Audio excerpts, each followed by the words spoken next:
আচ্ছা, আমার আগে কে আসছিল আমার কাছে? বলছিলেন যে আরেকজন আসছিল রোগী। ফেনী থেকে। কে, কি হয় আপনার? ও যে আমার নাতি লাগে। আপনার নাতি? কি, কোন ঘরের? কোন ঘরের বলতে আমাদের পাশের বাড়ি, যেমন একটা পাশের বাড়ি, ওর মেয়ের একটু সমস্যা ছিল। জিন জাদু ছিল, হ্যাঁ, আমাদের এখানে আসছিল। আসছিল। আসার পরে ও আপনার এই চিকিৎসা নিয়েছিল।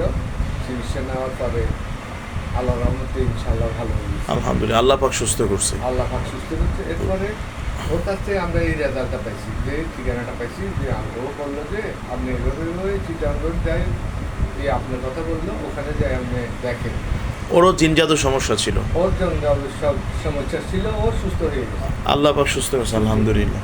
এখন এখন আপনার যে নাতি নাতনিকে নিয়ে আসছেন না, হ্যাঁ। 1.5 মাস আগে, অনেকদিন আগে আসছে, 1 মাস আগে। এখন আল্লাহর রহমতে ওদের কোনো জিন জাদু নাই। বুঝতে পারছেন? আল্লাহ দিল ওরা সুস্থ। আর ও যে একটু কম কথা বলে, হ্যাঁ, এটা হলো